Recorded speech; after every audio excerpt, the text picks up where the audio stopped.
ज़्यादा हमारा जो रिसर्च है वो सिर्फ 0.6% है। आपके हिसाब से इस टाइम पे इंडिया को कितना परसेंट बजट अपने रिसर्च में लगाना चाहिए? Number is correct for India. आज हम जहाँ पर स्टैंड करते हैं, so we are at around 0.6 to 0.7% of the total budget हम R&D में का एक्सपेंडिचर है इंडिया का। I guess you're talking about the things which cannot work in India. What separate the founders and who runs out of steam? मैं एक बात बहुत strongly believe करता हूँ दैट हैंड्स डाउन याद रखना कि आपकी जो कोर टीम है वो अनशेकेबल होनी चाहिए। कितना? 10 लाख करोड़ रुपया गवर्नमेंट और कॉर्पोरेट को MSMEs को देना है, पेंडिंग चल रहा है, क्या कैसे वो सैलरी देगा? और हम बोलते हैं ईज ऑफ बिजनेस, और हम कहते हैं ease of business.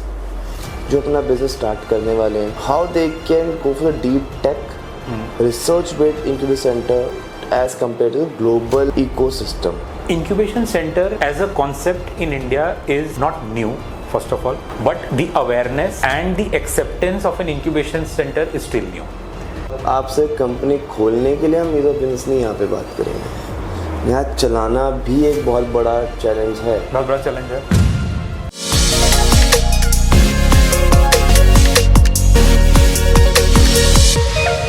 So welcome back everyone to podcast number 38, 39 भूल जाते हैं यार इसको अब, क्योंकि हमारा मेन फोकस होता है एजुकेशन, हमारा मेन होता है स्किल्स। कि यार आज के टाइम पे 90% स्टार्टअप्स ऑन होते हैं और 3 से 4 साल में ऑफ हो जाते हैं। ज़रूरी नहीं है सिर्फ जो आपका मनी फैक्टर है वो मैटर करता है, organisation point of view matter करती है, सपोर्ट मैटर करता है। आपकी रातों की नींद जितनी उड़ती है ना इसके अंदर कहीं नहीं उड़ने वाली, बिकॉज उसमें ना आपका ऑपरेशंस भी आता है, आपके जो लोग जिनको हायर कर रहे हो उनका एक बैकग्राउंड आता है। एंड स्टार्टअप्स को चलाने में जो सपोर्ट चाहिए होता है वो होता है रिसर्च पे।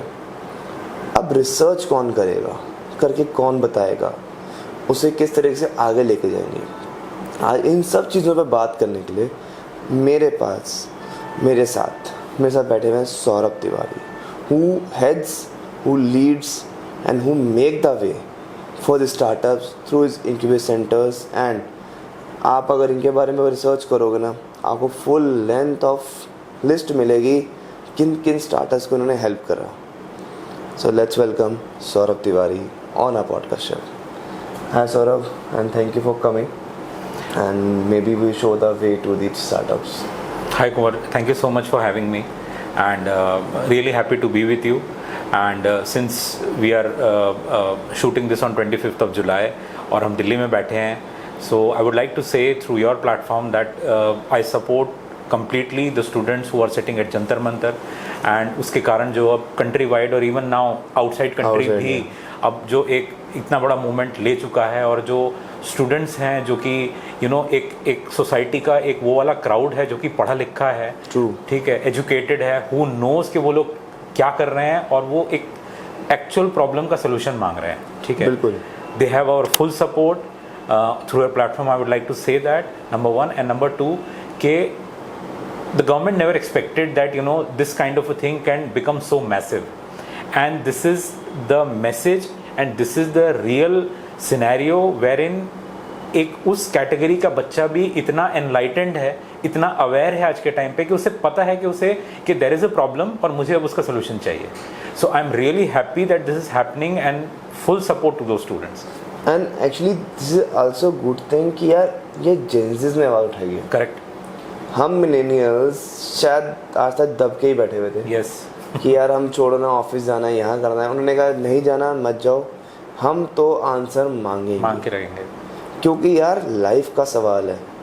21 बच्चों ने अपनी जान दी है जी, और ये तो बस 21 हैं जो एक पेपर में आ गए। SSC, नीट और आगे कितने पेपर्स लीक होते हैं। हर साल होते हैं। तो यार उसमें जो बच्चे की जान जाती तो क्या करते हैं। करेक्ट। लोग कह रहे हैं पहले भी जाता था, अरे कहीं तो रुकेगा, सही बात है, कभी तो रुकेगा, रुकना तो चाहिए। But obviously we have a mindset कि यार मतलब ये मेरे भी किसी ने बोला कि यार बच्चों को तो बेल ट्रीटमेंट या लट ट्रीटमेंट ज़रूरी होता है। तो मैंने कहा जमाने गए आज आप नहीं कर सकते। नहीं कर सकते। बच्चों ने आज पूरी सरकार गिराई हुई है। यस। अगर हम लेटर आज जैसे 23 था 25 तारीख है, 25 है, आई गए 47 नीट के लोगों को रेजिग्नेशन दिया गया है बिकॉज ऑफ द प्रोटेस्ट। कुछ ना कुछ तो देना पड़ेगा ना यार, हम क्यों डोनेशंस दें, हम क्यों इन सब के लिए हम लोग अपनी जान वारे। We have a life, we have to grow ourself. हम सबकी सपोर्ट है गवर्नमेंट को। यहाँ पे किसी ने गवर्नमेंट को कोई ब्लेम नहीं किया। हाँ, यहाँ गवर्नमेंट से सवाल पूछा है कि रिस्पॉन्सिबिलिटी किसकी है। अकाउंटेबिलिटी है और होनी भी चाहिए, बिल्कुल। क्योंकि इस कल को सरकार हमारे ही वोट से ऊपर जा रही है। हमारा हक बनता है हम सवाल पूछें। और मैं as a Indian I am oblige कि मैं उस सवाल पूछ पा रहा हूँ, नहीं तो आप आसपास कंट्री में देखो सवाल नहीं होते। बिल्कुल। तो this is called education and I will request, जिस पर हम बात भी करने वाले हैं शायद। यस। एक टॉपिक भी मेरा है रिसर्च। यस। मैंने लास्ट बजट में देखा था हमारा जो रिसर्च है वो सिर्फ 0.6% है। आपके हिसाब से इस टाइम पे इंडिया को कितना % बजट अपने रिसर्च में लगाना चाहिए? ओके, सो मैं थोड़ा सा पीछे जाता हूँ and then I will come to this question once again.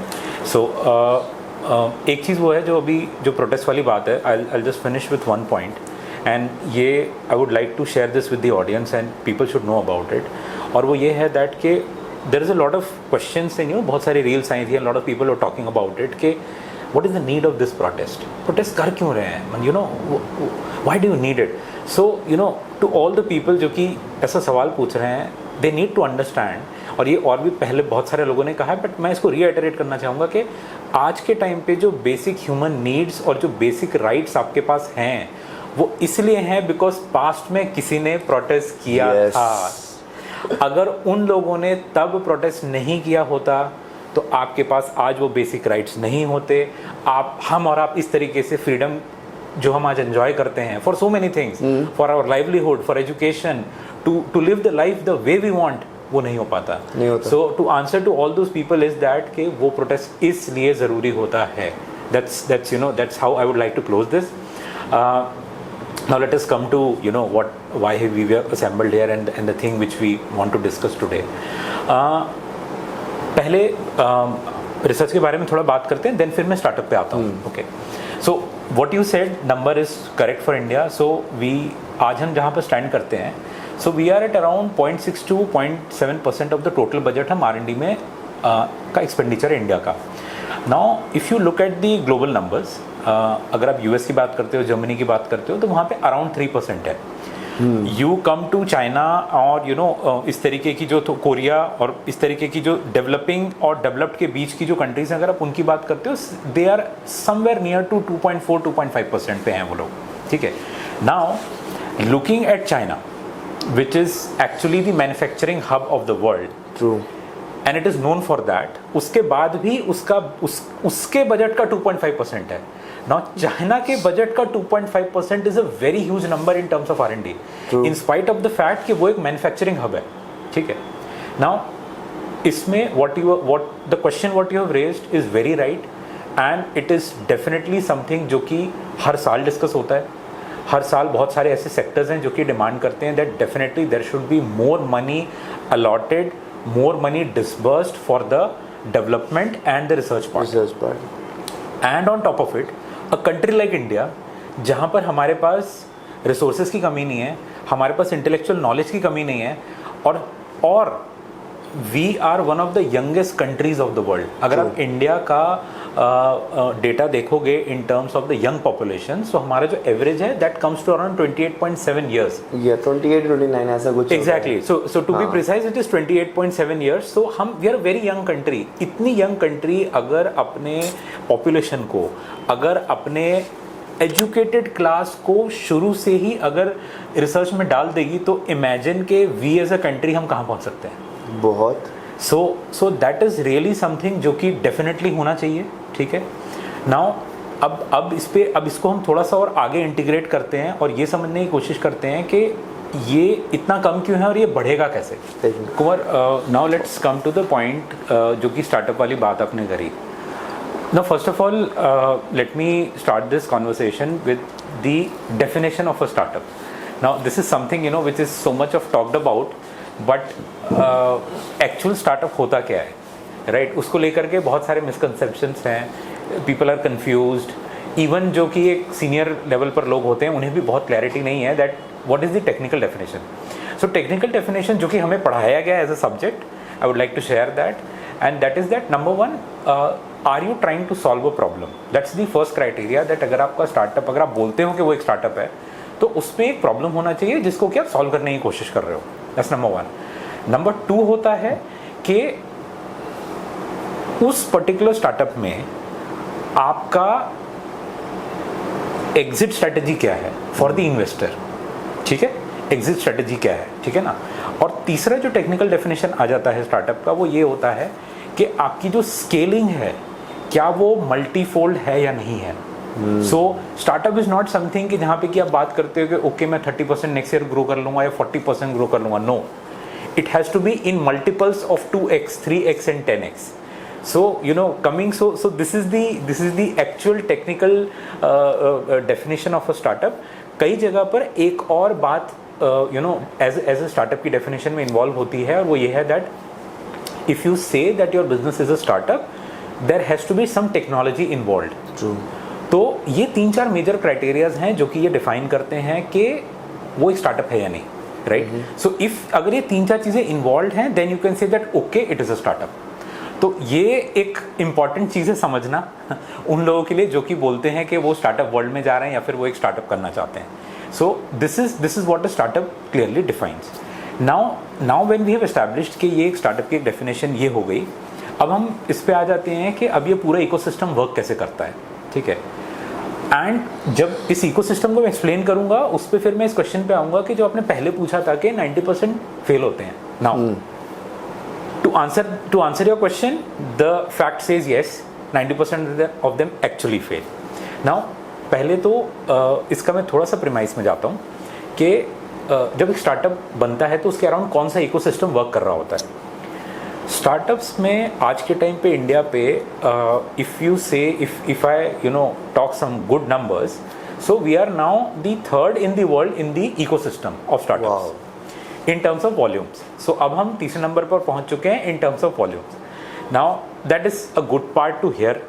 Government के लिए भी वो एक बहुत अच्छा स्ट्रॉन्ग इनिशिएटिव है, बिकॉज अगर हम एक इतने बड़े इकोसिस्टम को बिलोंग करते हैं अगर हम इतने बड़े इकोसिस्टम को सपोर्ट कर पा रहे हैं as a country, so that means there is definitely something what we are doing good, which is the good part. ये हो गया.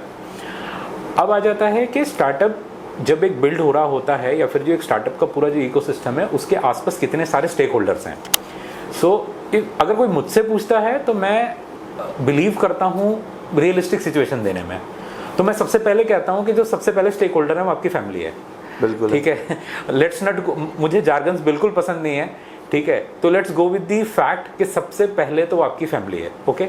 उसके बाद में आपका जो नियरेस्ट फ्रेंड सर्कल है ना, वो आपका सबसे पहला इवैल्यूएटर है कि जिस आइडिया पे आप काम कर रहे हो वो कितना सही है, क्या वो चलेगा नहीं चलेगा, या फिर वो एटलीस्ट आपकी साइकी को समझ करके एटलीस्ट एक कुछ व्यू पॉइंट तो देने की कोशिश करता है. तो सेकंड आपका स्टेक होल्डर वो हो गया.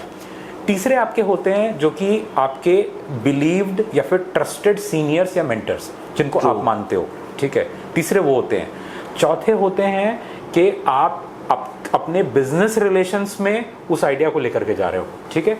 इन सब के बाद में आता है टिपिकली इंक्यूबेशन सेंटर, ठीक है?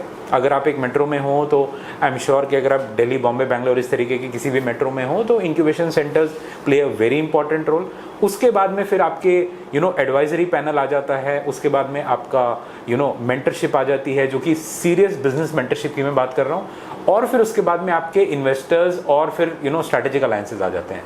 सो ये एक पूरा कंप्लीट इकोसिस्टम है जो कि स्टार्टअप के अराउंड फ्रॉम डे 1 से लेके एक बहुत लंबे समय तक काम कर रहा होता है, और ये सारे लोग अलग अलग समय पे अलग अलग अपना रोल प्ले कर रहे होते हैं.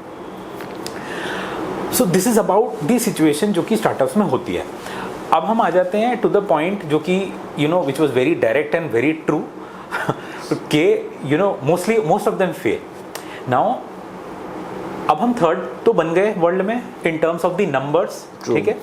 Now we as a country, ये चीज़ मैं यहाँ पर पॉइंट डेफिनेटली बोलना चाहूँगा that we as a country हमें नंबर्स बहुत पसंद है.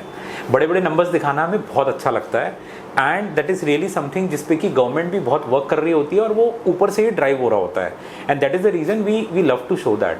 बट अब उतने नंबर्स के बाद में क्या ये इकोसिस्टम स्टार्टअप को सपोर्ट कर पाता है?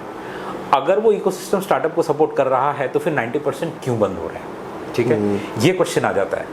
Now I start to answer it from the start. सबसे पहले जो स्टार्टअप्स जो बंद होते हैं या फिर हम जो बात करते हैं कि वो फेल हो रहा है, तो उस फेलियर की डेफिनेशन क्या है? एक चीज़ मैं बोलना चाहूँगा कि ये जो फेलियर की हम बात करते हैं किसी स्टार्टअप की या फिर किसी फाउंडर की, वो फेलियर क्या रियल सेंस में फेलियर है? मैंने देखा है दैट इस बारे में कोई भी बात नहीं करता कि अगर कोई स्टार्टअप बंद हुआ या फिर कोई फाउंडर ने किसी आइडिया पे वर्क किया और उसके बाद वो आइडिया नहीं वर्क हुआ, उसके बाद वो फाउंडर क्या कर रहा है, right? I think that's a very important question to ask कि वो उसके बाद में क्या कर रहा है। In most of my experience, जिन लोगों से मैं मिला हूँ, जिनसे मेरी बात होती है, जो मेरे नेटवर्क में है, they get motivated, they get inspired in most of the cases to build something even better and even stronger. अच्छा, That's number one. Yes, that happens. क्योंकि जो पहला आपका वेंचर होता है, जो पहला आपका आइडिया होता है, वो आपको सिखाता है कि ये दुनिया कैसे काम करती है। ठीक है, ये जो पूरा इकोसिस्टम है ये किस तरीके से बन रहा है, क्या आपका आइडिया रियली में या आपका जो बिजनेस प्लान है क्या वो रियली में इस काबिल है कि वो मार्केट में सस्टेन कर पाए। क्योंकि जब हम बिजनेस की बात करते हैं तो it is not just something जो कि आपने आज कर लिया, ठीक है, और उसके बाद में आप रिलैक्स होकर के बैठ गए, नहीं हो पाएगा, नहीं हो सकता।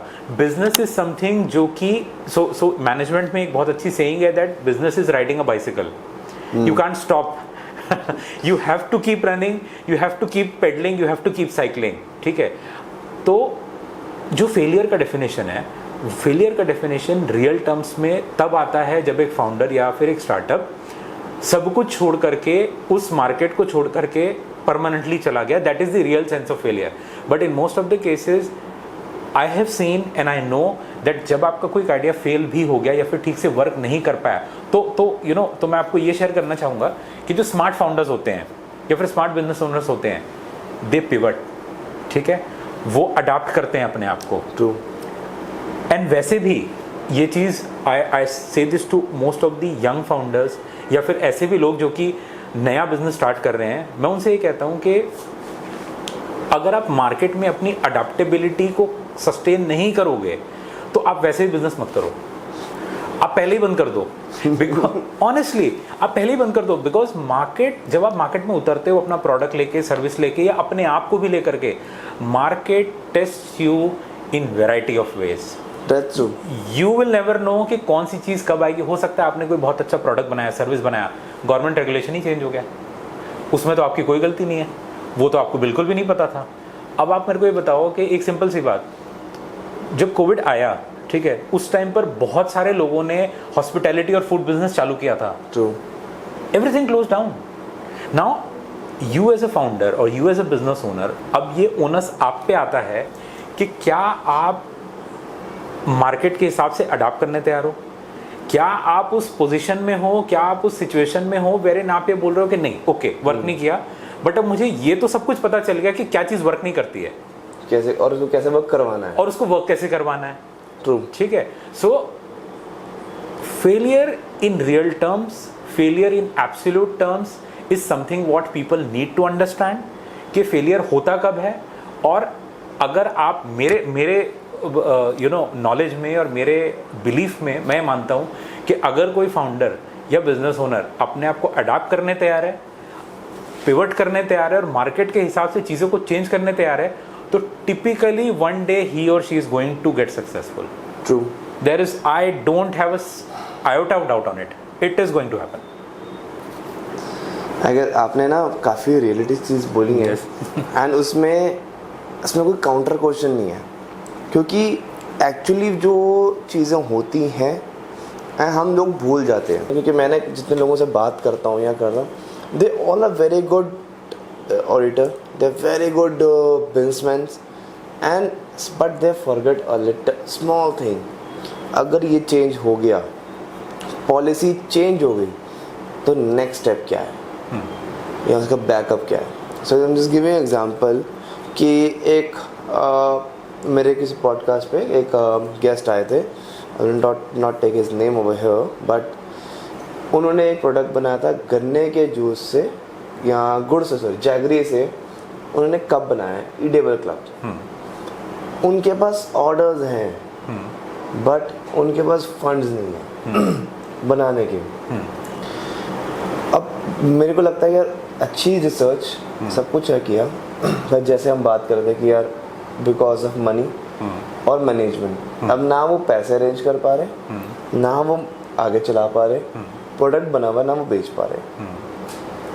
And these kind of things जो बिकॉज गवर्नमेंट ओवरऑल जो नहीं स्पेंड करती है, उनका एक्सपीरियंस और बैकअप में रहता है, ऐसे नए इनोवेटिव आइडियाज़ उस बंदे ने अपनी जेब से पूरा लगाया, वो इनोवेटिव बनाया। एंड यू बिलीव मैंने खुद खाया वाला कप, मतलब यहीं पे मेरी पॉडकास्ट में ही हमारे पीछे जब देखोगे तो उसी में ही है। हमने चाय डाली, हम दोनों यहाँ बैठ के चाय पिए, 15 मिनट तक चाय पड़ी रही गर्म, पिघला नहीं है वो, ग्रेट। एंड उसके बाद मैंने उसे खा लिया। तो मैंने इसको टेस्ट करने के लिए क्या किया, मेरे ऑफिस के बाद पनवाड़ी बैठा चाय वाला, उसके पास ले गया, मैंने कहा इसको 50 रुपये का दे था वो, उसने शायद 50 रुपये का बांटा और दिन शाम में 5-10 बांट दिए, 10 चाय दिए, पीपल वर हैप्पी। मतलब ग्रेट इनोवेटिव यार। अगर बंदा फेंक भी दे तो भी वो मिट्टी में मिल जाएगा, आपकी प्लास्टिक की धज्जियां उड़ सकती हैं, बायोडिग्रेडेबल है कंप्लीटली, यस। और जैगरी है भाई वो, ईटेबल, मतलब कितना सही चीज़ है। बट मरा किस लिए? Management, he didn't get the support. Government ने उसको ऑर्डर दिए, गवर्नमेंट ने उसको कहा कि 3 लाख कप रोज के चाहिए, रेलवे ने, बट पेमेंट करेंगे 90 डेज बाद। टिपिकल, या how he going to survive? चाहे चलो 90 डेज कर दो, बट जो रिसर्च करी उसका कुछ पार्ट दे दो, कि एटलीस्ट बंदा दोबारा पैसा लगा ले। पहले से रिसर्च पे लगाया, अब वो पैसे लगा रहा है आपकी पूरी डिमांड पूरी करने में, नेक्स्ट फिर वो उसके लिए ओडी के लिए वेट करेगा। बिल्कुल। तो यार फिर हम कैसे कह रहे हैं कि हम 3rd नंबर पे पहुंच गए हैं, बट हम फिर भी पीछे हैं।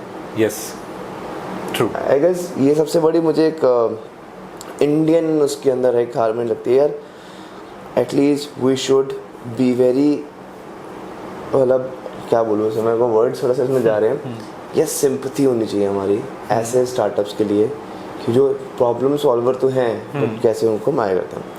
अब जब आते हैं हम लोग नेक्स्ट स्टेप में इसके अंदर ही सौरभ, कि these kind of startups, और मे बी हम और स्टार्टअप्स की बात करते हैं। So having mentored a lot of startups, right, you have seen both the coins, right?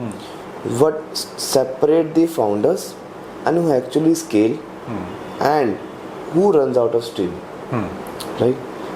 It is purely founders mindset, or how they manage external stakeholders like co-founders, early employees and investors, how they do.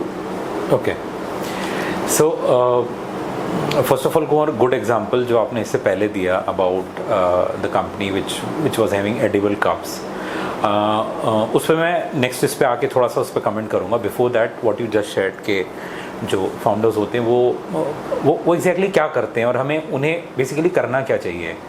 Now मैं एक बात बहुत strongly believe करता हूँ that when you start this journey, इस journey को जब आपने स्टार्ट किया है ना, तो एक चीज़ को हैंड्स डाउन याद रखना कि आपकी जो कोर टीम है वो अनशेकेबल होनी चाहिए।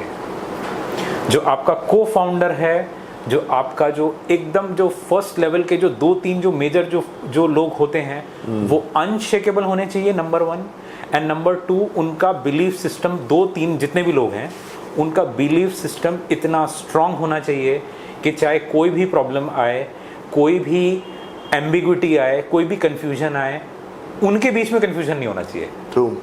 And this is the first premise of a foundation of a very strong and a successful startup. Business आता जाता रहेगा, पैसा आता जाता रहेगा, unshakeable trust on the core team का कोई रिप्लेसमेंट नहीं है ही नहीं कोई रिप्लेसमेंट। मतलब ये चीज़ मैं सबसे पहले जब मैं नए फाउंडर से बात करता हूँ, या फिर नए नहीं भी हैं पुराने भी हैं उनसे भी जब मैं बात करता हूँ, तो मैं ये चीज़ उनसे सबसे पहले पूछता हूँ that how is your core team defined, what each one of them are doing, ठीक है, और उनकी आपस में केमिस्ट्री और उनकी आपस में जो एक अंडरस्टैंडिंग है वो किस लेवल की है, वो फाउंडेशन है, वो एक बेंचमार्क है, वो बेड रॉक बनाता है आपके स्टार्टअप को, क्योंकि प्रॉब्लम्स तो आएंगे ही आएंगे, बिना उसके तो मजा नहीं आएगा।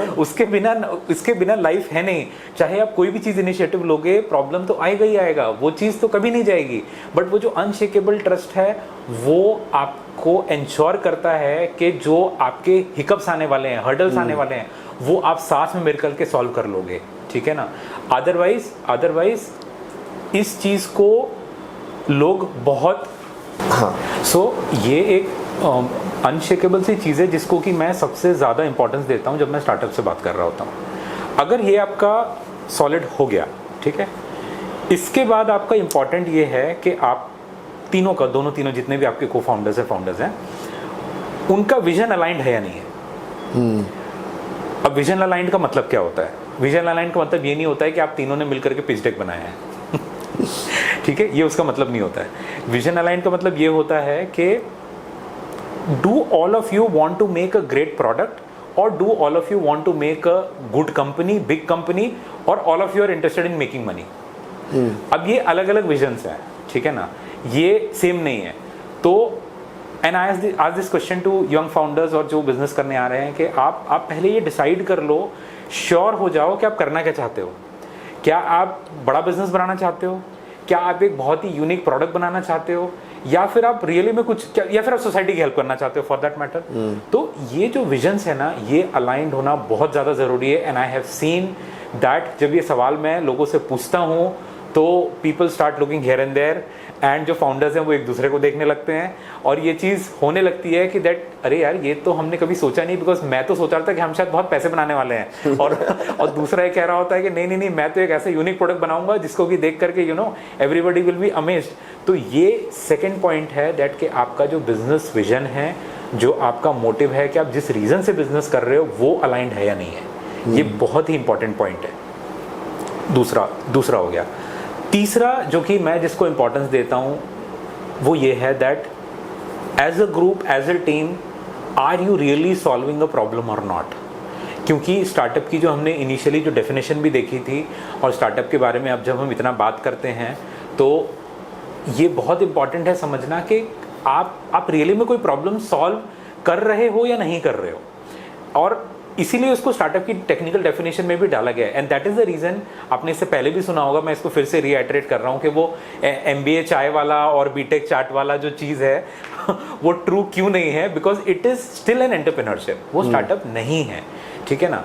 तो तीसरी जो चीज़ आ जाती है कि क्या प्रॉब्लम सॉल्व कर रहे हो, बिकॉज जो स्टार्टअप के जो फेल होने का जो एक मेजर रीज़न है, जो आपने क्वेश्चन पूछा था, उसका एक मेजर जो सोल्यूशन है वो इसी पॉइंट से आ जाता है कि क्या आप कोई प्रॉब्लम सॉल्व कर रहे हो या नहीं कर रहे हो। Now the answer can be yes और no, so this is one section of it. जो दूसरा सेक्शन है वो ये आता है कि क्या आप कोई बिजनेस बनाने के लिए, कि क्या आप कोई प्रॉब्लम क्रिएट कर रहे हो फिर सॉल्व कर रहे हो।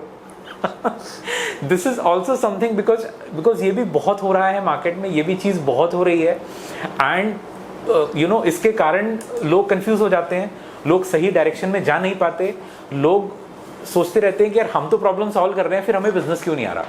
So you should be solving a real problem जो कि या तो लोगों की लाइफ इजी बना रहा है, या उनका टाइम सेव कर रहा है, या कहीं ना कहीं उनको एक बेटर जिंदगी जीने का एक मौका दे रहा है, ठीक है।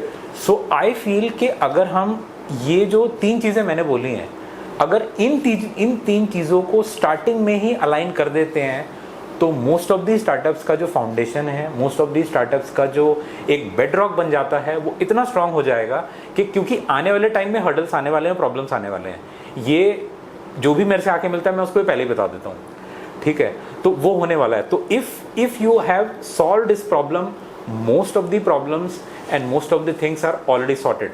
True. So that's my take on it. और इसमें जस्ट एक लास्ट एक चीज़ मैं ऐड करूँगा to keep all of us on the same page. तो स्टार्टअप वाला जो इकोसिस्टम है, और जो इसकी जब बात करते हैं ना, तो एक मोटिवेशन वर्ड एक बहुत इंपॉर्टेंट रोल प्ले करता है। दैट स्टूडेंट्स मोटिवेटेड हैं क्या? जब मुझे बुलाया भी जाता है स्टूडेंट से, फाउंडर्स से, बिजनेस ओनर से इंटरेक्ट करने के लिए, और ये बात सिर्फ यंग फाउंडर्स के लिए ट्रू नहीं है, ये बात सीजनड लोगों के लिए भी ट्रू है, और वो ये है that motivated enough is not enough. अगर आप मोटिवेशन पे चल रहे हो तो वो नहीं होगा। मैं बहुत स्ट्रांगली बिलीव करता हूं in a word which is called grit, GRIT। और ग्रिट की डेफिनेशन ये है that in spite of fear, rejection, adversity, failure, इसके बाद भी अगर आप तैयार हो अपने बिजनेस आइडिया को रन करने के लिए, और उसमें क्रिटिसिज्म भी है, तो fear, criticism, adversity, rejection, failure, इन सब के बाद भी अगर आप तैयार हो मार्केट में खड़े रहने के लिए, अपने बिजनेस आइडिया को परसू करने के लिए, then you are the right person to become a founder and become something जो कि इस बिजनेस को रियली स्केल कर सकता है और आगे ले जा सकता है। Motivation itself is not enough. So सिर्फ मोटिवेशन का काम नहीं चलेगा, आपको बहुत चीज़ चाहिए होंगी इसको चलाने के लिए। सो हिम्मत, जो हम अपने हिंदी भाषा में हिम्मत चाहिए, बिल्कुल दम चाहिए आपको। उसी पे ही नेक्स्ट क्वेश्चन मेरा आपके लिए आता है कि being, if I let's talk about थोड़ा सा मैक्रो एनवायरनमेंट के बारे में बात करते हैं इसमें। So being a CEO of a incubation centre, मतलब मैं आपको of a research innovation based incubation centre, so you are leading heavily focused on the healthcare, pharma, biotech, and the research part of these, right? So can you explain me, or can you just help me with for the founders and the people who are related to healthcare, pharma and biotech, जो अपना business start करने वाले हैं, how they can go for the deep tech research based incubation center to go as compared to the global ecosystem, and what we are doing right now, and what we still facing the critical missing अभी हमारे यहाँ, मतलब main problems with these industries are focusing on. Okay. इस particular चीज़ को answer करने के लिए कुंवर मैं अगेन स्टार्ट करूंगा कि जो हमने पहले डिस्कस किया था अबाउट द रिसर्च वाला part. Now incubation centre as a concept in India is not new first of all, but the awareness and the acceptance of an incubation center is still new. So that's a very important point जो कि मैं यहाँ पर रखना चाहूँगा, that कि ये आ गया था बहुत पहले. So just to give you certain numbers, so if you go back 10 years back, so around 2015-2016 a lot of money was pumped into the education system of India across colleges and universities, जिसमें कि उनको ये पैसा दिया गया था that you open up the incubation centres, open up entrepreneurship cells, और ऐसी चीज़ों को आप प्रमोट करो जिससे कि बिजनेस करने के लिए, एंटरप्रेन्योरशिप में जाने के लिए जो यंग जनरेशन है वो आ गया है. Not the season business owners, not the people जो कि ऑलरेडी बिजनेस के बैकग्राउंड से ताल्लुक़ रखते हैं, सिर्फ वो नहीं, बट नए आइडियाज़ आ सकें. Because typically if you see ये फॉर्चुनेट भी है, अनफॉर्चुनेट भी है दैट हम जो भी करते हैं इवेंचुअली हम यूएस को फॉलो करते हैं, ठीक है. Unfortunately yes. सो वो हम जो भी करते हैं जो यूएस में होता है कुछ वो इवेंचुअली इंडिया में होने लगता है. तो वो एक अच्छा पार्ट ये है कि ओके यूएस में काफ़ी साल पहले सिलिकॉन वैली बना, वहाँ पर इकोसिस्टम बहुत रोबस्ट हो चुका है, बहुत स्ट्रांग हो चुका है और बहुत ही रिवॉर्डिंग हो चुका है. तो अब हम यहाँ पर वो आ चुका है. अब इंक्यूबेशन सेंटर्स इंडिया में बन चुके हैं. So just to give you certain numbers, India has around 1000 plus incubation centers across the country, including IITs and IIMs. और उनका काम है, जो एक मेजर काम है वो ये है that they should create an ecosystem for a startup to grow, nurture and become a successful business. ये उनका core objective है. अब core objective तो set हो चुका है. Now let us come to another number जो कि बहुत ही alarming है, और वो ये है that only 8.2% of the startups in India reach an incubation center.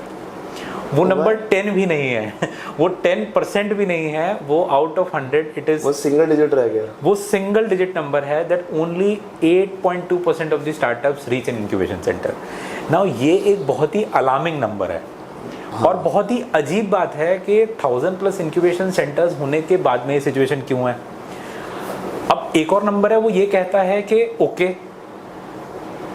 ये तो एक वाला पार्ट हो गया. अब अगर हम इंक्यूबेशन सेंटर्स के साइड को समझने की कोशिश करें, 1000 प्लस इंक्यूबेशन सेंटर्स हैं. नाउ 1000+ इंक्यूबेशन सेंटर्स तो हैं, but the data says that 65 to 70% of them have less than 10 startups. ये अनदर अलार्मिंग नंबर है इस इकोसिस्टम का, वेर इन हम ऑलरेडी 10 साल पूरे कर चुके हैं. So there was a centre के 10 साल होने के बाद ये नंबर्स आ रहे हैं. बाद में नंबर्स हैं. और you will be surprised that अभी recently one of the major media channel I think Mint में था, वो न्यूज़ भी आई थी that even after, so 2016 was the major turn around year. 2016 से अब हम 2026 में हैं, तो प्रॉपर एक डेकेड पूरा हो चुका है, 10 साल पूरे हो चुके हैं. And typically most of the incubation centres have nothing to show. और अगर ये जो नंबर्स मैं आपको बता रहा हूँ, ये आपको वैसे भी गूगल पे मिल जाएंगे. ये कोई बहुत बहुत रिसर्च नंबर नहीं है. रिसर्च नंबर्स में आप जाओगे तो और परेशान हो जाओगे. इससे बड़े उसकी बात नहीं की जाए तो so I do a lot of, since I'm into this ecosystem, I do a lot of that market research. But अगर हम ऊपर पेरीफेरी में ही इस चीज़ को देख लें तो ये चीज़ यहाँ पर स्टैंड करती है. अब हम आ जाते हैं इस पॉइंट पर कि ये जो स्टार्टअप और इंक्यूबेशन का जो इकोसिस्टम है वो इतना मिसअलाइंड क्यों है. ठीक है, तो इसका जो आंसर है ना, वो आंसर आता है from the same data which we started the discussion with के रिसर्च में हम इतने पीछे क्यों हैं. अब मैं ना यहाँ पर आपको एक एक एनालॉजी डेवलप करने की कोशिश करता हूँ which will help you to understand and the viewers also कि स्टार्टअप एक एक्चुअली है क्या. ठीक है, and startup is very relevant to what happens in a research. Now हम ये बात करते हैं कि स्टार्टअप 90% फेल होते हैं और उसमें प्रॉब्लम है, परेशानी की बात है.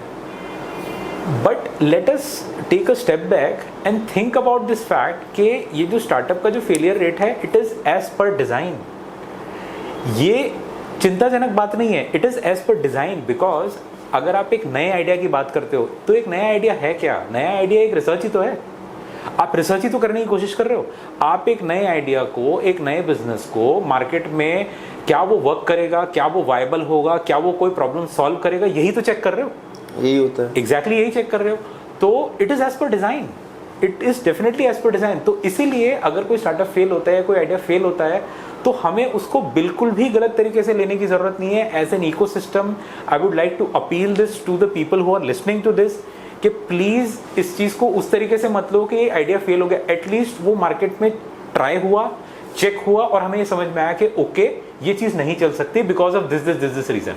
मे बी उससे कुछ और निकल आएगा. मे बी उससे नहीं, उससे डेफिनेटली एक नई चीज़ निकल करके आएगी. और इसमें मैं अगेन एक कंपैरेटिव एग्जांपल देना चाहूँगा दैट यूएस में जो फाउंडर्स होते हैं, they take it as a badge of honour कि मेरे 2 स्टार्टअप फेल हुए हैं.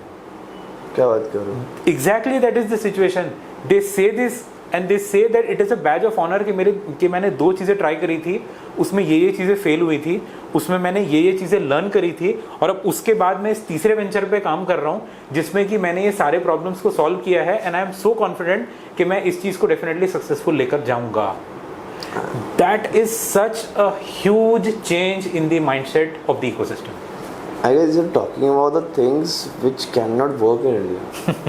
Because here, if one startup got failed, your parents will not going to support. Yes, तो disown कर देंगे. Disown कर देंगे.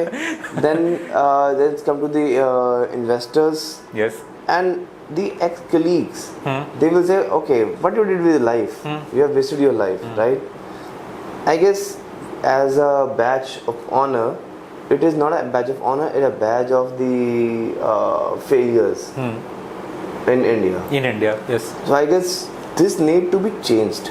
बिल्कुल. ये यहाँ पर मैं आपको डेफिनेटली सेम मैं ऐड करूँगा कुमार कि जब हम मान के चलते हैं कि जब आपने कोई रिसर्च चालू करी तो आप उस पर जिस भी चीज़ में आप रिसर्च करोगे उसमें चीज़ें फेल होगी. आप एक्सपेरिमेंट्स करोगे, एक्सपेरिमेंट्स फेल होंगे. जस्ट मैं एक छोटा सा आपको फार्मा का एग्जांपल दे देता हूँ बिकॉज उस फील्ड में मैं कुछ टाइम से काम कर रहा हूँ.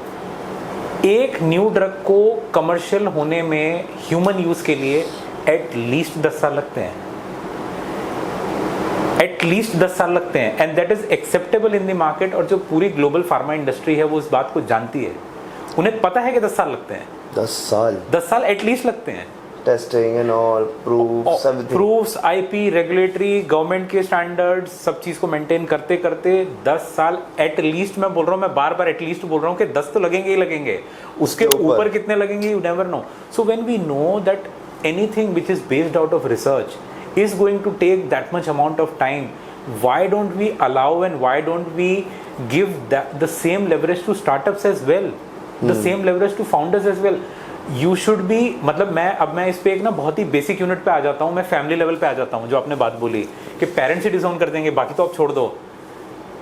I say that just consider this example that anybody in any of the family, अगर वो यंग फाउंडर है, स्टूडेंट है, या फिर किसी भी एज ग्रुप का है, अगर उस इंसान ने इतना करेज लिया है कि उसने एक आइडिया कंसीव किया है और उस पर वर्क करके उसे कॉन्फिडेंस है कि उस बिजनेस को एक लेवल तक लेकर जाएगा, the whole family should come together and support that person, and it is absolutely the other way around. True. आपको सोसाइटी पनिश करने में लग जाती है, आपको सोसाइटी इस चीज में लग जाती है कि boss what are you doing with your life, why are you doing this with your life. So I would like to appeal this के अगर कोई ऐसा कर रहा है, the whole family, I mean मैं तो रिलेटिव्स को भी इंक्लूड कर रहा हूँ उसमें, कि आप सबको साथ में आकर के उस इंसान को सपोर्ट करना चाहिए कि उसने एटलीस्ट उसमें इतना करेज तो है कि वो मार्केट में एक प्रोडक्ट या सर्विस लाना चाहता है जिसको कि वो एक्सेप्ट कराना चाहता है, और वो चाहता है कि मैं इसको रिलेटेड बिजनेस करूंगा. ट्रू. नहीं तो लोग तो उस चीज़ को समझते भी नहीं है, and people really want to go a very good life, but वो गुड लाइफ के पीछे आपको ये नहीं पता स्ट्रगल कितनी है. यस. एंड कितनी चीज़ों को देखा. अब जैसे मैंने नाम लिया था वो जैगरी वाले का, सेम उसके साथ यही हो रहा है. यस. कि he put his all life earnings but still is not able to make it. No one is supporting his family. Yeah. But he's a crazy guy. Yes. He's still doing it. He's still raising fund. कहीं ना कहीं से मिलके कुछ ना कुछ वो करता रहता है. I guess वही है कि थोड़ा सा कहते हैं ना, एंटरप्रेन्योर को संकी बनना पड़ता है. So Yes. that's like a संकीपना is the best I've seen in. Yes, it is said that founders have a streak of madness. That's good. And you need that. It's a very necessary thing. Yeah. So while you meet a lot of founders, you meet and you are heading the government thing, but on this part, when it comes to government policies, right? What do you think, and how do you think the government policy they look fantastic on the papers? Numbers are great. 100% हमारे 10 साल हो चुके हैं centres को, numbers बहुत बढ़िया दिखाते हैं, right? बट जब हम बात करते हैं अपने फाउंडर्स से, they still feel there is a gap between on ground realities and what is happening in the business. On papers government is supporting health infrastructure, and now government is helping the manufacturing hubs. But when I talk to manufacturing hubs owners या जिनके अपने businesses हैं, they said their reality is too different. उनको मार पड़ती है GST से, उनको मार पड़ती है फंडिंग से, उनको मार पड़ती है पॉलिसी से, इंपोर्ट से, मतलब this a lot of things. But still there, so how we can bridge the gap between the execution gap. ये कैसे हम बिल्ड कर सकते हैं, और इसको गवर्नमेंट एंड एंटरप्रेन्योर्स दोनों को अगर दोनों से बिल्डअप करना स्टार्ट करें, कहीं ना कहीं मिडिल पॉइंट हमारा निकलेगा. और वो कैसे हो सकता है? ओके. इंटरेस्टिंग कुंवर, इसमें जो क्वेश्चन आपने पूछा it's a broad question, and ये इंटीग्रेटेड भी है because now you have taken this question to a next level of where in startups भी अब इन्वॉल्व हो रहे हैं, और उससे जो बाहर का जो बड़ा इकोसिस्टम है जो कि स्टार्टअप का नेक्स्ट लेवल होता है वो भी इन्वॉल्व हो रहा है. So I would like to answer this giving the premise कि इसमें क्या ये इकोसिस्टम है, क्या चल रहा है, and then what can be done and what is happening. तो आप पहले इस चीज़ को समझो कि ना, ये जो बिजनेस का जो इकोसिस्टम है इसके 3 लेवल हैं, ब्रॉडली मैं समझा रहा हूँ. सो जो इनिशियल लेवल है दैट इज अ स्टार्टअप, ठीक है. जो नेक्स्ट लेवल होता है वो है MSME which is micro small and medium enterprises, और जो लास्ट और जो सबसे बड़ा फाइनल लेवल है दैट इज कॉर्पोरेट्स, ठीक है. And that is by design of two major things होती हैं इसमें. एक होता है एक रेवेन्यू का पैरामीटर होता है, और दूसरा पैरामीटर आपके कैपिटल इन्वेस्टमेंट का होता है, ठीक है ना. तो इन और भी पैरामीटर्स होते हैं जब कॉर्पोरेट लेवल पर आप जाते हो. आपका डेट है, आपके एसेट्स हैं, आपका कैश फ्लो है, बहुत सारी चीज़ें आ जाती हैं. बट ये 2 मेजर चीज़ें जो कि इन 3 सेक्टर्स को डिफाइन करती हैं. नाउ जब आप इन 3 सेक्टर्स को पहले आपने बाइफरकेट कर दिया based on revenue and capital involve, उसके बाद में इन 3 सेक्टर्स कि इकोसिस्टम को सपोर्ट करने के लिए गवर्नमेंट की बहुत सारी अलग अलग पॉलिसीज़ हैं, गवर्नमेंट ने अलग अलग बहुत सारे रेगुलेशंस बना रखे हैं, और इसके अलावा भी बहुत सारा एक पैरेलल इकोसिस्टम चल रहा होता है जो कि इसको डेफिनेटली सपोर्ट करने की कोशिश कर तो रहा है, बट उसमें एक बट है और एक क्वेश्चन मार्क है जो कि अब हम डिस्कस करते हैं। सबसे पहले मैं स्टार्टअप की बात करता हूँ, फिर मैं एमएसएमई में भी जाऊँगा। एमएसएमई में क्यों जाऊँगा, so I let you know when I reach there. अब आप स्टार्टअप की बात करते हो, yes there are so many policies, but आप किसी भी फाउंडर से मिलोगे तो वो आपको फ्रस्ट्रेटेड ही मिलेगा। It's a fact. मेरे पास I have a list of founders, मैंने खुद ने उसको देखा है बिकॉज मैं इस इकोसिस्टम में काम करता हूँ। गवर्नमेंट ये कहती है कि अगर आपका स्टार्टअप विद इन 2 years पुराना है तो मैं आपको ग्रांट भी दूंगा, तो मैं आपको सपोर्ट भी करूंगा। ओके, बहुत अच्छी बात है, but just imagine this scenario कि अगर आपका स्टार्टअप 2 years एंड 1 day भी पुराना हो गया तो आप डिस्क्वालीफाई हो जाओगे। मतलब ये इट इज समथिंग जो कि अनबिलीवेबल है, बट ये फैक्ट है, नंबर 1। नंबर 2, जब आप किसी ग्रांट के लिए अप्लाई करते हो, सो अब मैं ग्रांट की बात थोड़ी सी इसलिए करूंगा बिकॉज जब भी आप स्टार्टअप बनाते हो, and this is to all the people who are listening, जब भी आप कोई स्टार्टअप बनाते हो, आपका आइडिया बन गया, आपकी कंपनी फॉर्म हो गई, उसके बाद सबसे पहले आपको कोशिश करना चाहिए गवर्नमेंट ग्रांट अवेल करने की। ये बहुत इंपॉर्टेंट है क्योंकि गवर्नमेंट आपको पैसा देती है सो दैट आपने जब कंपनी बना ली उसके बाद आप एटलीस्ट अपने बेसिक प्रोडक्ट पे वर्क कर सको, MVP बनाने पे वर्क कर सको, और एटलीस्ट 2-3 साल के लिए आप अपनी कंपनी को रन कर सको। वो रीज़न होता है ग्रांट का। और उस हिसाब से, उस डेफिनेशन के हिसाब से गवर्नमेंट सेज कि जिस दिन आपकी कंपनी बनी वहां से लेकर के 2 years तक हम आपको ग्रांट देंगे, which is correct as per design. Now अब प्रॉब्लम कहाँ आता है? पहली चीज, वो पैसा टाइम पर नहीं आता। ये गिवन फैक्ट है, किसी से भी पूछ लो, ग्राउंड रियलिटी वो यही बोलेगा, मैंने भी देखा हुआ है, इट इज सो ट्रू कि वो पैसा टाइम पे नहीं आता, नंबर 1। नंबर 2, जो उसका डॉक्यूमेंटेशन है, जो उसके प्रोसेस हैं, जितना एनर्जी उसमें जाता है उसको फॉलो अप करने में, वो इतना समय ले लेता है that the founder says that what should I do? Should I focus on running the business और should I focus on raising the funds? अब ये एक बहुत बड़ा बाइफर्केशन है जो कि most of the founder journey में आता है, और वो ये है कि मुझे अपनी एनर्जी कहाँ डालनी चाहिए, क्योंकि एक फाउंडर या बिजनेस ओनर के पास जो बैंडविड्थ है वो लिमिटेड है। जब वो बिजनेस चालू करता है एक टाइम के बाद में वो डिवाइड होने लगता है। अब मैं अपनी एनर्जी कहाँ डालूं?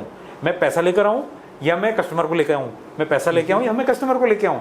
सो इसलिए जब मैं जब किसी कंपनी को कंसल्ट करता हूँ फाउंडर्स को, तो मैं उनको बोलता हूँ बॉस आपको ना ये अपना जो बैंडविड्थ है आपको डिवाइड करना पड़ेगा।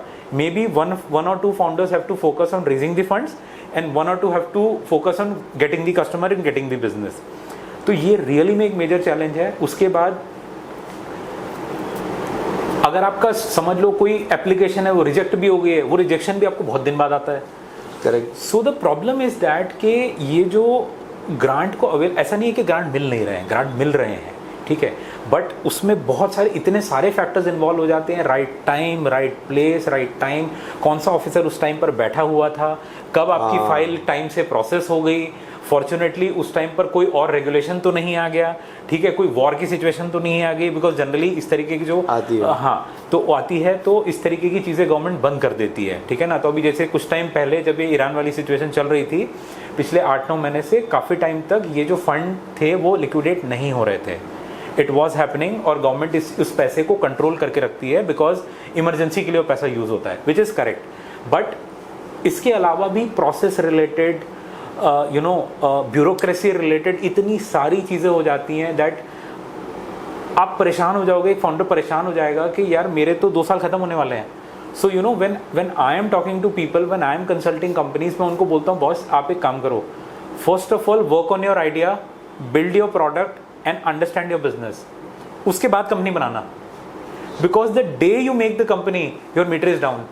आपका मीटर डाउन हो चुका है, आपका काउंटर बिल्कुल चालू हो चुका है, हाँ मीटर ऑन हो चुका है, मीटर ऑन हो चुका है। अब आपने कंपनी बना ली है, अब तो आपकी काउंटिंग चालू हो गई है कि ओके दिस डे, इस ईयर में, इस महीने में कंपनी बन गई थी, अब इतने दिन से लेके अगले 6 महीने में आपने कितना रेवेन्यू किया, क्या आपके पास फंड आ गया, फंड आया तो कितना आया, और आने के बाद में क्या आप उसको सही डायरेक्शन में यूज कर पा रहे हो या नहीं कर पा रहे हो। So coming back to the point that yes there is a problem. What I feel that government should look into this problem कि ये जो पैसा आने का जो प्रोसेस है वो कितना शॉर्ट हो सकता है, बिकॉज गवर्नमेंट खुद ने इस प्रोसेस मतलब इस क्राइटेरिया को 2 साल का ही रखा हुआ है. और जब आप एक तरफ कह रहे हो कि 2 साल के अंदर आपका स्टार्टअप होना चाहिए और दूसरे टाइम में वो उसको पैसा ही आने में टाइम लग रहा है, तो founder is in is a soup को सोच रहा है कि भाई मैं अब करूँ क्या. मतलब बिल्कुल मेरा यहाँ पर तो मेरा टाइम जा रहा है और यहाँ पर अभी तक मेरे पैसे नहीं आए और टाइम भी निकल रहा है, पैसे नहीं, और जिस पैसे आना है उससे रेवेन्यू आना है, उससे रेवेन्यू आना है. अब वो रेवेन्यू दिखाएगा तभी और पैसे आने हैं. करेक्ट. अब वो वहाँ पे जो मतलब वही है ना कि या तो आधार कार्ड लाओ या पासपोर्ट लाओ. आधार कार्ड नहीं तो पासपोर्ट नहीं है, पासपोर्ट तो आधार कार्ड नहीं है. करेक्ट. तो ये चिकन और एग वाली स्टोरी हो जाती है. So there is a very strong reason. Now अब मैं इसमें ये भी बोलूँगा दैट फंड्स बहुत हैं, which is the good part of this thing. There are state government funds, there are central government funds, there are funds related to sectors. AI के लिए स्पेसिफिक फंड्स हैं, ठीक है. विमेन के लिए स्पेसिफिक फंड्स हैं, विमेन फाउंडर्स के लिए, ठीक है. उसके बाद में मार्केटिंग के लिए गवर्नमेंट अलग से फंड्स देती है. But again with all these funds and all these scenarios, eventually the point which comes in कि वो आ कब रहा है. ओके. सो ये वाला तो पॉइंट हो गया आपका स्टार्टअप वाला. मैं इसको थोड़ा सा और आगे लेके जाता हूँ ऑन द पॉइंट ऑफ कि इवेंचुअली स्टार्टअप वैसे आपको कुमार आपको पता होगा दैट स्टार्टअप जो आप बनाते हो उसके बाद में आप उसको रजिस्टर भी करते हो इन उद्यम. हाँ. ठीक है, क्योंकि उसको वो इवेंचुअली एक MSME है. अब ये प्रॉब्लम सिर्फ यहाँ नहीं रुकती, ये प्रॉब्लम MSME तक भी उसी लेवल पे इंटीग्रेटेड है. So I just share the numbers. MSME में हम बात करते हैं, MSME इंडिया का बैकबोन है, ठीक है. क्यों है? 31% ऑफ द GDP इस contribution is from MSME. 46% of export is dependent on MSME. और एक बहुत ह्यूज नंबर है जो कि करोर्स एंड करोर्स में है, जो कि जो एम्प्लॉयमेंट है वो MSMEs के थ्रू आ रहा है. ठीक है, यहाँ तक तो सब अच्छा है. Again coming back to the point, अब इनकी जो CGT MSE पॉलिसी है, आप MSME हो, आपको बिजली चाहिए, आपको लैंड चाहिए, आपको पानी चाहिए, आप देखो आपको कितना टाइम लगेगा. Again coming to the government policies. और इससे जो सबसे बड़ा, और इसके अलावा जो एक अलार्मिंग नंबर है जो कि recently I came to know and I was amazed by that number, और वो ये है दैट ओके आप कहते हो MSME ने ग्रो करना चाहिए, जॉब्स देनी चाहिए, इंडिया के बाहर जाना चाहिए. So if you look at the outstanding of MSME which is pending at the government side and the corporate side, the number is staggering 10 lakh crores. कितना? 10 लाख करोड़ रुपया गवर्नमेंट और कॉर्पोरेट को MSMEs को देना है, पेंडिंग चल रहा है. नाउ 10 लाख करोड़ का सम है जो कि पेंडिंग चल रहा है. आपको गूगल में ऐसे ही मिल जाएगा वो नंबर, अप्रॉक्सीमेटली 10 लाख करोड़ के आसपास है. अब आप मुझे बताओ कि एक MSME जिसका मतलब कलेक्टिवली इतना सारा पैसा मार्केट में फंसा हुआ है, वो कैसे अपनी क्वालिटी मेंटेन करेगा, कैसे वो अपना बिजनेस रन करेगा, कैसे वो मैन्युफैक्चरिंग करेगा, कैसे वो सैलरी देगा. और हम बोलते हैं ईज ऑफ बिजनेस, और हम कहते हैं ईज ऑफ बिजनेस. मतलब आपसे कंपनी खोलने के लिए हम ईज ऑफ बिजनेस नहीं यहाँ पे बात करेंगे. यहाँ चलाना भी एक बहुत बड़ा चैलेंज है, बहुत बड़ा चैलेंज है. एंड अगर आप देखो सौरभ, तभी तो जितने भी एंटरप्रेन्योर्स हैं वाई दे ऑलवेज ट्राई कि हम दिल्ली इंडिया से बाहर निकल जाएं. यस, एक बहुत बड़ा पॉपुलेशन, हमें हर कुछ महीने के बाद न्यूज़ आती है that they are moving out of India every year. So ज़्यादा मुझे याद है लास्ट 10 साल के अंदर लास्ट ईयर का जो नंबर था वो 8,500 billionaires, not millionaires, yes, billionaires have moved out of India. या कितना पैसा, कितना एसेट यस बाहर जा रहा है. तो यहाँ पे एक छोटा सा वो दूंगा कि यार पीपल सेज कि यार हम पंजाब से सब बाहर जा रहे हैं. It's not only that, Gujaratis, Kerala, yes, and आपके मणिपुर एंड महाराष्ट्र भी उसमें एक आता है, ये भी उसके साथ हैं. And I was very shock to know, मेरा शॉक तो अभी मेरे लिए लगा था क्योंकि बॉम्बे से हरियाणा भी उसमें आ चुका है. एंड मोस्ट प्रॉबली इसमें जितने भी हैं वो सारे एंटरप्रेन्योर्स हैं. कोई स्टूडेंट्स नहीं जा रहे, स्टूडेंट्स के नाम पे जा रहे हैं एंटरप्रेन्योर. जो बच्चे जिनके पेरेंट्स एंटरप्रेन्योर हैं, दुकान उनको पता है बिजनेस चला रहे हैं, वो लोग जा रहे हैं और बाहर जाके बिजनेस ही कर रहे हैं. if you see the number of people are doing business of our Indian origin are more rather than they're doing a job. Correct. अगर वही सपोर्ट वो इंडिया मिलती तो क्या हम अपने यहाँ पे जो बेंड होता वो रुक जाता, वापस यहाँ पे हम लोग जो भी दूसरे नंबर पे स्टार्टअप से हमारे ज़्यादा होते. ईज़ ऑफ डूइंग बिजनेस में हम लोग कुछ 80s की लाइन में, हम लोग उसमें 30s में होते. True. And research and people are getting for research. India से लोग जा रहे हैं रिसर्च करके वहाँ पे कमा रहे हैं, खा रहे हैं, बांट रहे हैं. क्या हम as a Indians research India में नहीं कर सकते? जैसे जब इसरो एंड सारे जो ये एरो वाली जो हमारी इंडस्ट्री है वो प्राइवेटाइज हुई, hundreds ISRO scientists are moving out. Have resigned and they are moving out. Very recent news. Yes, very true. And लोग कहते हैं नहीं वो देश के अलग हो गए. मैं आपको एक पॉजिटिव चीज़ देता हूँ. हमने चंद्रयान वाला सबने कॉन्ग्रेचुलेट किया था किसी को. करेक्ट. उनमें भी जो साइंटिस्ट थे उनको बस सैलरीज नहीं मिली है. तो हाउ डू यू एक्सपेक्ट कि वो साले वो जब करेंगे? ट्रू. Very true. कि जैसे मैं 10 लाख करोड़ का आपने डेटा बताया. How a middle class MSME person is going to survive? कैसे सर्वाइव करेगा? चांस ही नहीं है. उनके पास कैसे ऑप्शन आएंगे? हम कहते हैं, हम यहाँ बोलते हैं यार अपना ब्रांड बिल्ड करते हैं, कैसे? बट मेरा एक चीज़ है इसमें सौरभ, ये तो होगी गवर्नमेंट की बात. तो इसका फ़ायदा क्या प्राइवेट जो वेंचर होते हैं वो उठाते हैं फिर, या वो भी नहीं करते इतनी हेल्प? प्राइवेट सेक्टर की अगर हम बात करें कुंवर, तो उसमें ना जो नंबर है वो अगेन इंडिया में तो उतना एनकरेजिंग नहीं है टू बी ऑनेस्ट. बट हाँ, प्राइवेट सेक्टर डेफिनेटली गवर्नमेंट से तो कुछ तो बेटर करने की कोशिश करता है. But again when it comes to India, private sector भी बहुत सेफ चलना चाहता है. Now understand this, private sector has money, उसमें कोई डाउट नहीं है. बट वो कोई भी रिसर्च इंडिया में नहीं करना चाहता. ठीक है, बहुत सारे रीज़न है उसके पीछे. बट उसका जो एक और भी जो मेजर पार्ट है वो ये है दैट कि उसे पता है कि अगर मैं यहाँ पर रिसर्च करता हूँ तो मुझे गवर्नमेंट कितना सपोर्ट करेगी, यहाँ का जो इकोसिस्टम है वो मुझे कितना सपोर्ट करेगा. ठीक है, और उसके दिमाग में सबसे बड़ी ये बात आती है कि जब प्राइवेट की हम बात करते हैं तो उसे तो अपना ही बिजनेस रन करके अपना रेवेन्यू निकालना है और अपनी कंपनी को चलाना है. ठीक है, उसे पता है कि कल को कोई पॉलिसी ऊपर नीचे हो गई तो गवर्नमेंट का यहाँ पर मुझे उस लेवल का सपोर्ट नहीं मिल पाएगा. मुझे जब बिजली पानी लेने में इतनी दिक्कत हुई है, ठीक है, तो अपना हक तो कहीं मिलेगा. तो हाँ, तो वो चीज़ें मुझे कैसे मिलेगी? And that is the reason कि मोस्ट ऑफ दी जो प्राइवेट सेक्टर है वो बहुत ही बहुत ही सेफ चलना चाहता है.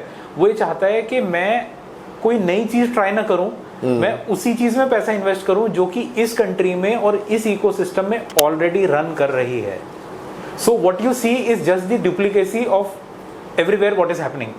And because of this India is now just the back office of the world.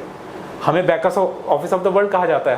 हमें सर्विस इंडस्ट्री का we are the hub for the we are India is known as the service industry, service capital of the world. और उसका reason ही वही है.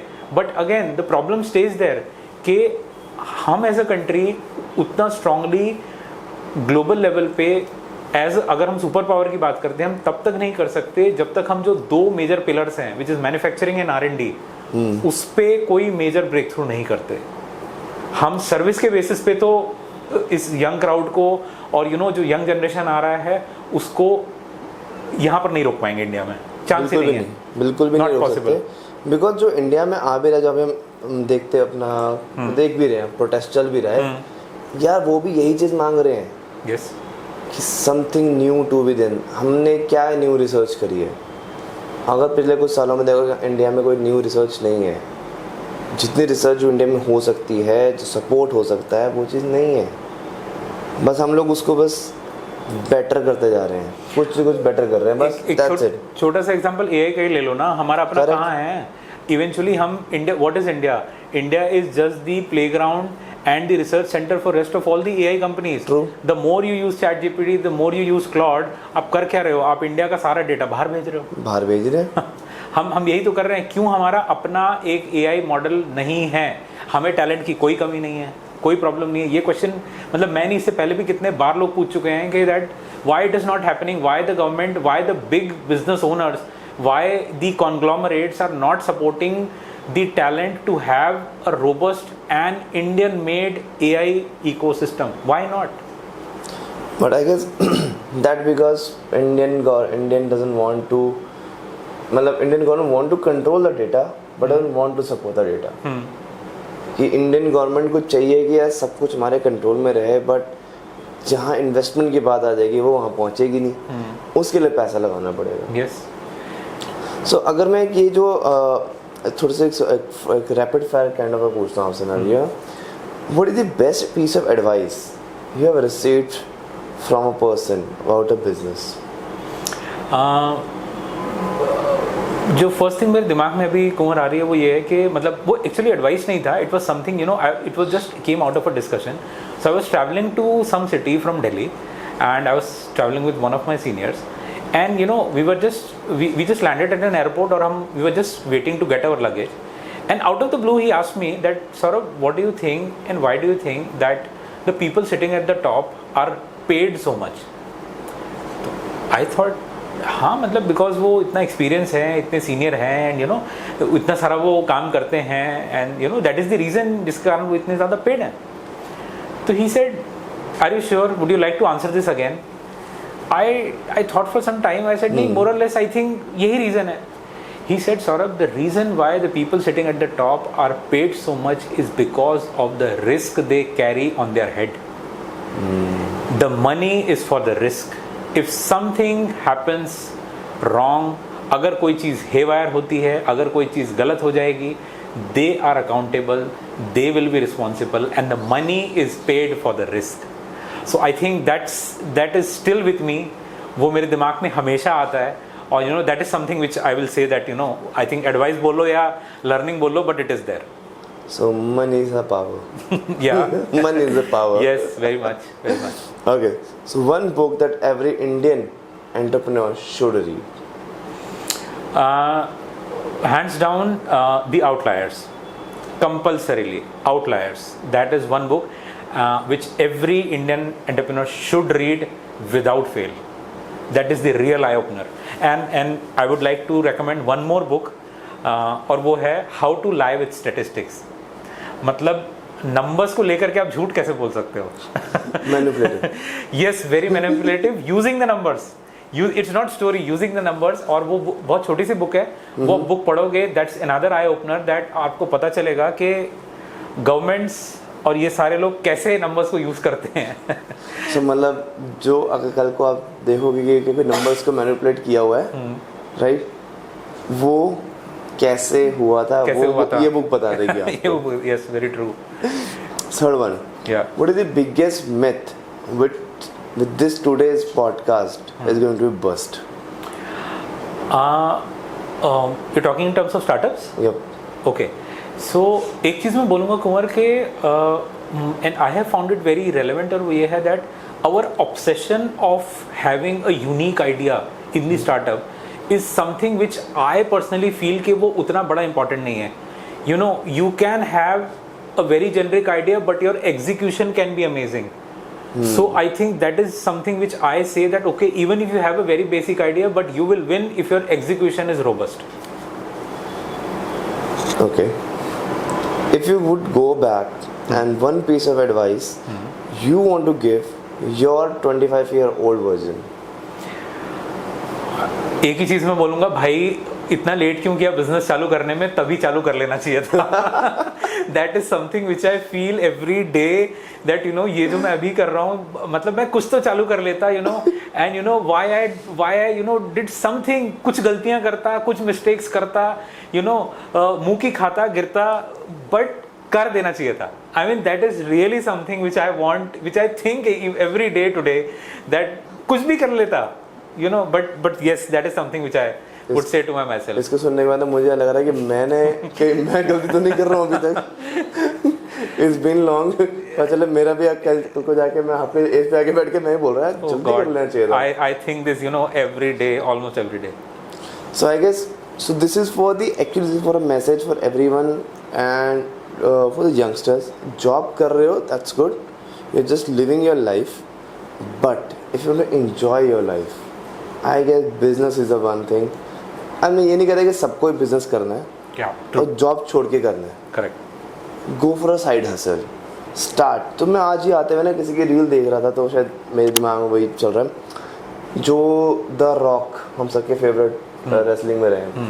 सो उनका एक statement था कि if you are doing your job 9 to 5 it's very good, it's your life, but किसी और को बढ़ाने की जगह पे you just give 3 hours per day to your own thing, you will give it better than your company. अपने लिए बहुत बेटर कर पाओगे, at least you will be happy.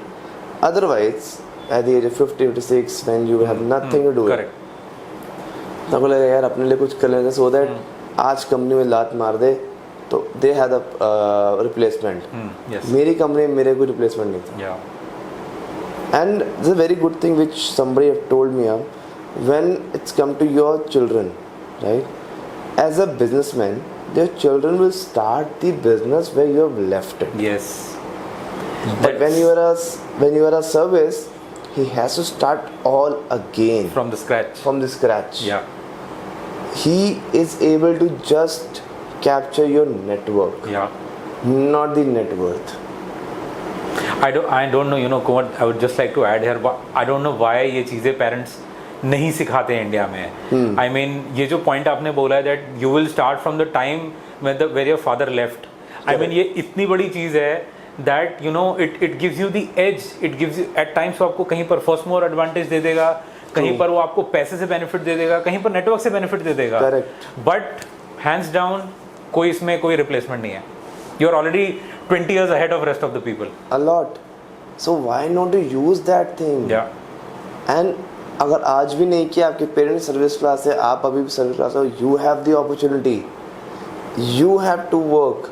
I know कि you have come for just enjoy the life, that's also a crazy part. जब आप खुद business करके ना, जब जो एक्सपेक्टेड नहीं होता ना, लेट्स सपोज मैं एग्जांपल है 10 लाख सैलरी और आप 2 डील में 10 लाख निकाल के ले आओगे ना घर पे, बाकी दिन आप आराम से बैठे हो फैमिली के साथ, वो भी एक अचीवमेंट है. ऑब्वियसली आप 2 दिन तो काम नहीं करोगे, आधे साल में भी आपने उसे 10 गुना ज़्यादा काम कर लिया है, आपका रेवेन्यू भी आ चुका है. तो यार आप अपनी लाइफ अपने पेरेंट्स, अपने बच्चे, अपनी वाइफ सबको दे सकते हो ना. क्योंकि आज अगर हम देखें, if I am not wrong, school की फ़ीस जो है वो 10,000 रुपये महीना है एटलीस्ट. आई रिमेंबर जब मैं था 2011 तक, तब 2,000 रुपये थी. तब वो भी ज़्यादा थी, बट 2000 से 10 साल के अंदर 2000 से 10,000 हो चुकी है. Inflation is too high. So भाई करना पड़ेगा. एंड जस्ट लाइक सौरभ ने जब बताया कि यार हम लोग सर्विस इंडस्ट्री ज़्यादा हैं, बैक एंड पे हम काम करते हैं, विच इज़ ऑल्सो राइट. हम बाहर से अर्निंग करके इंडिया क्यों नहीं ला सकते? रात हम आईफोन यहाँ से बना के भेज रहे हैं, हम उन्हीं की सर्विस ले लें, आईफोन के कॉल सेंटर यहाँ खुल जाए तो उनका पैसा वापस आ गया ना इंडिया में. Correct. Philippines which is very small country, छोटी सी कंट्री है. Thailand, Philippines, Vietnam, they are growing very fast. They have crazy amount of people in their pockets जो हमसे बेटर कर रहे हैं, वो रिसर्च में जा रहे हैं. In the last I will मतलब just a request to the government of India and government Delhi and other incubator centers. We are just start doing the research. Yeah, start investing in those people who are good in research. At least we as an Indians or the coming up the generation is able to make them stand available for the world. Correct. And they can help you to grow multi-x. क्योंकि जब बाहर से USD में पैसा वापस आएगा, pond में आएगा ना, तो हमारे लिए अच्छा है. करेक्ट. इंडियन रुपीस स्ट्रांग होगा. करेक्ट. रादर देन कि हम बाहर जाते हैं, अब लोग कहते हैं बाहर चले ज़्यादा महंगा है, सस्ता पड़ता है, रादर देन इंडिया घूमने से. यस. वो भी एक अपॉर्चुनिटी हमारे लिए होगी ना. बिल्कुल. That's it from my side. Now ending from your side, Saurabh. What do you want to give a message? Okay, so I think Kumar, we talked on a lot of things and tried to give an insight into the startup ecosystem and about the MSMEs जो उसमें चल रहा है. A couple of things I would just like to say is that so we and my business partner we help colleges and institutes set up an incubation center because हम इस ecosystem में काफ़ी time से काम कर रहे हैं. So we have identified the problems and we take it as a proper consulting project and we do an end-to-end execution of it. Okay, that's one part what I would like to share to the audience. Number one. Number two, I am personally involved in the business consulting, market research and a lot of tailor-made MSME solutions into the market. और ये करते करते अब it's now near to around 17-18 years and that is my passion as well. So वो चीज़ भी मैं बहुत closely करता हूँ and I love doing that. People can find me on LinkedIn. It is they can see that. I will share everything in the description. So वो चीज़ है and एक चीज़ मैं बहुत I'm happy to talk and share with the audience and with you as well that through your platform मैं पिछले 2 साल से एक प्रोजेक्ट पे काम कर रहा था and we have built a B2B marketplace.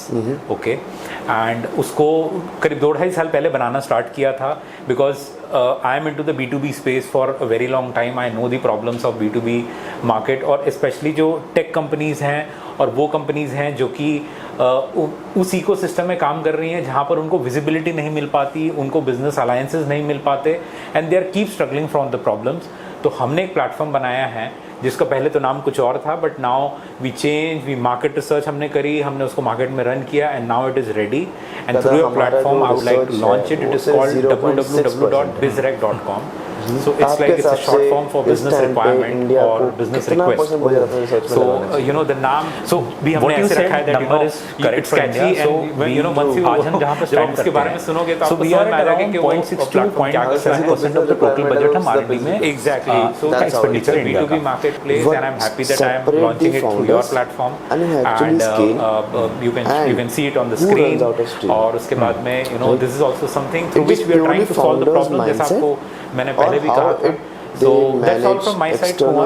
And I love talking to new people, meeting founders, solving business problems. मैं एक बात and meeting strongly believe करता हूँ that when you start encouraging people like you, एक चीज को wonderful भी याद रखना कि Thank you आपकी जो core team है I will drop वो every unshakable होनी description, चाहिए. every information about Saurabh in the description box. एक बार आप उनको भी चेक करना LinkedIn पे as well as 10 lakh crore रुपया गवर्नमेंट और कॉर्पोरेट को MSMEs को देना है, पेंडिंग चल रहा है. Saurabh is the best कैसे वो person सैलरी देगा? to connect with him so that और हम कहते you हैं can ease of find business. the issues, you can find the solutions for you. मतलब आपसे company Thank you sir very much to join us now and let's grow. चलाना भी एक बहुत बड़ा चैलेंज है. बहुत बड़ा चैलेंज है.